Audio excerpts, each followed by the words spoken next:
Hi, and welcome to my first roasting video. I don't know what I'm doing, but I have an SR 800 and I've been roasting coffee for about a year now. And we are going to roast some Sulawesi wet hole Toraha Pango, which is a mouthful. So we have about 154 grams because it's going to have a lot of chaff. Can't have too much. I'm going to try to do this without absolutely spilling it everywhere. There we go. So it's about a third of a pound. And I'm gonna go for a nice, probably medium-ish roast. And we'll see how this goes. So we'll start power 5, fan 9, timer 10. So, yeah, now we just sit and watch. I need like a good setup. I have this like really crappy tripod thing. I can put it here. Good enough. It needs to be raised up a little bit. Here. Nope, that's gonna fall over.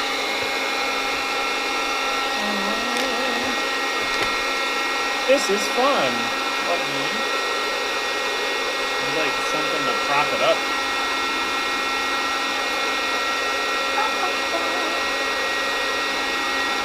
I can find. I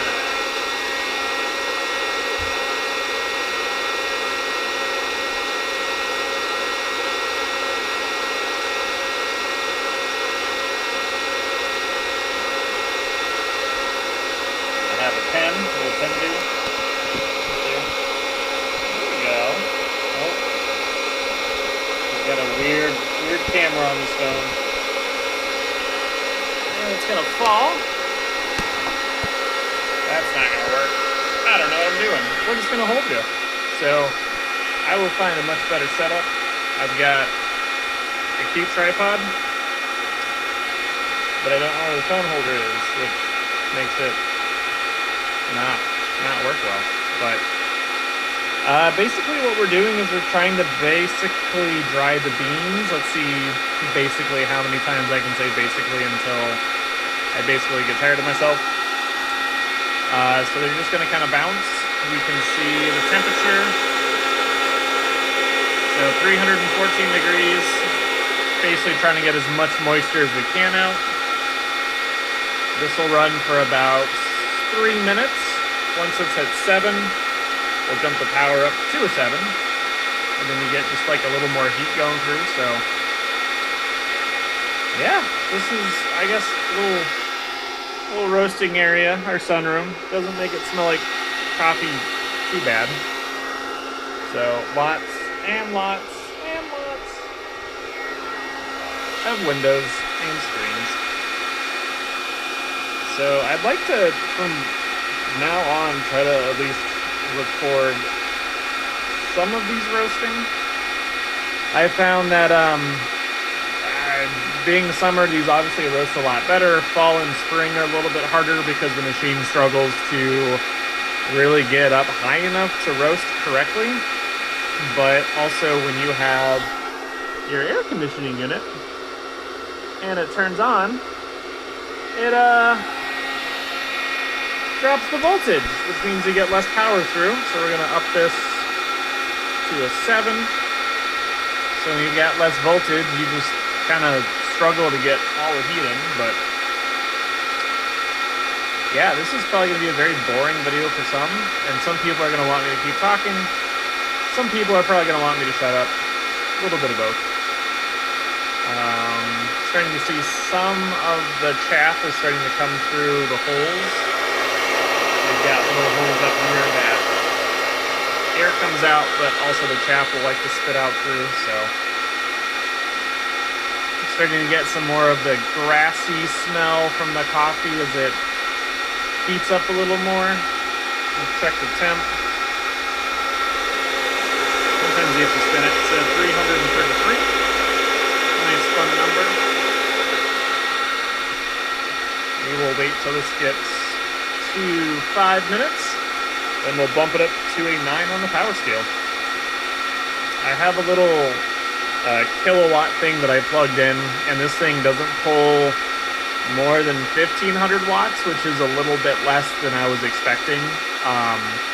So when the fan is on full strength and the power is full strength, so both 9s, yeah, it pulls less than what it's rated for, which is probably good because you don't want to set your house on fire or, you know, cause any kind of fire with pulling way too much current. So, starting to look a little more toasted, roasted.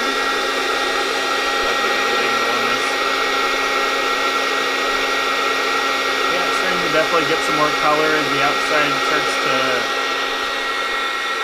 roast, I guess. Yeah. I could have probably gone a full half pound in the roasting chamber instead of a third of a pound, but the amount of chaff I think the wet process is going to have tends to like to clog the inside of the roasting basket. And that's, I mean, it's not like the worst thing in the world, but you can definitely tell it affects airflow and it doesn't do happy, fun things. So, yep. So we're at a 349 degrees. Not bad.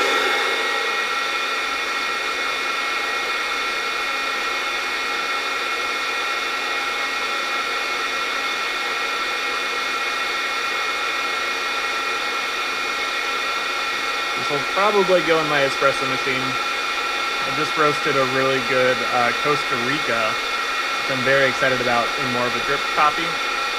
I've got an OXO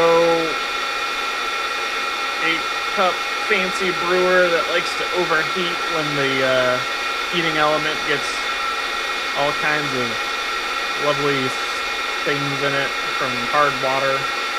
Even though I have water softener, it still likes to collect minerals. And then my espresso machine is Philips Super Automatic.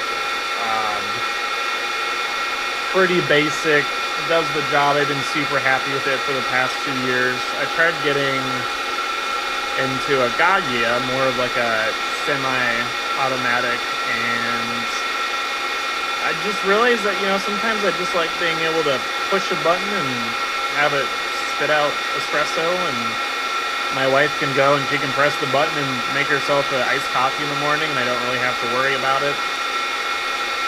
Probably much easier than having to show her how to dose it correctly and grind it correctly and adjust the grind depending on how old the bean is. And now that we're at 3 minutes, I'm actually going to pop the fan down to a 7. So then you can watch the temp as it just starts shooting up. And that's really kind of what we want at this point, is to get the temperature really high. We're looking for a first crack, which is basically having the water inside of the bean boil off, and it sounds like popcorn. It's actually kind of a cool noise, but you can see just all the chaff on the bean, so it'd be nice to have a little bit more room and more space in the roasting chamber, kind of up top at the chaff collector, so it hopefully gets most of it off. We'll see how it goes. I have a feeling this one's going to take a little bit longer than the 10 minutes to roast, just because of how much moisture is in the bean. So once this hits 1 minute, I'll knock it down to a 6, and then I'll probably just extend out the timer until we get a first crack, and then try to roast it a little bit longer. So let's see how that goes. My phone's getting pretty warm. See how she does in the summer heat. You can see, need to get like a backlight for the roasting chamber. Need to zoom in.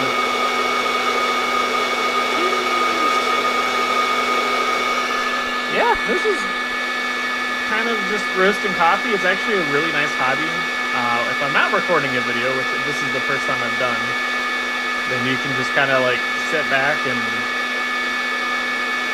watch the beans as they bounce. Looks like we actually have a bad bean. I don't even know how to explain it, but it looks like there's just one that looks a little weird. Look at that. Oh, I gotta move it down to a 6.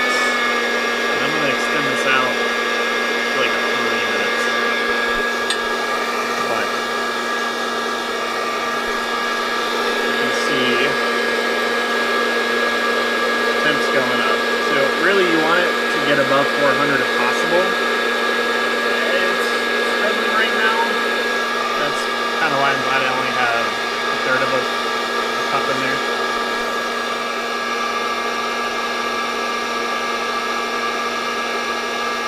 listening basically for the first pop or crack.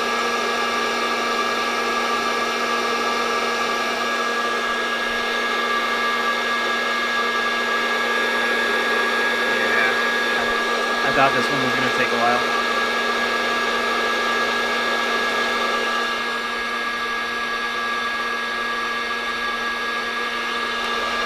Oh, that was first crack. So we just got the first little pop, and you can see a lot of the chaff is kind of starting to fly off of the bean.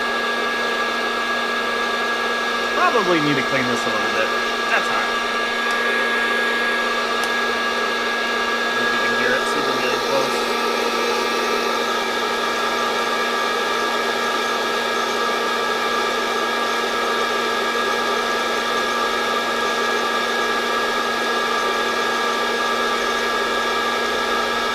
So at this point, I mean, if I want to stop it, this is probably more of a medium roast. The beans aren't very uniform. See that? That bean will come back around. There was one that looks really weird. Oh, that's over there. It might just be the beans. It might just be a little weird, but keep roasting this for another minute, and then I'll let it do a cool down. Probably won't record the cool down. Well, I might a little bit, because then you're just going to see all the beans doing their excessive bouncing.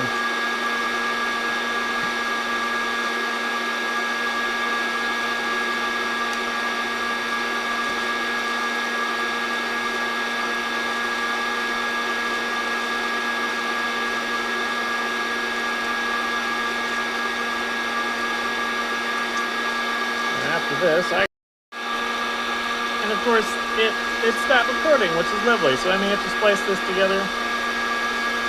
Probably will, because we got to see the beans bounce. So basically this will hit a C3, which means cooling 3 minutes. You can hear a little bit in the change, and then you just let them cool and bounce around for 3 minutes. So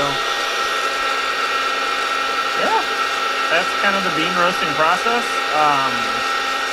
Every bag of beans is a little bit different. So this one, we have classic wet hold flavors, herbaceous and foresty, balanced by low-toned intensity, touch of acidity and light roast, sharp bittersweets, incredibly thick body, and long finish. So this is acidity plus to French, which means like a very dark roast, but I'm just gonna go for a nice medium and call it good. Thanks for watching. You don't have to like this or subscribe or comment. I really don't care. I'm just going to do this just for the fun of it. I'm going to have a much better setup moving forward because you're watching me just move my camera around, and I'd love to have just like a steady shot would be good. So we'll see you in the next one.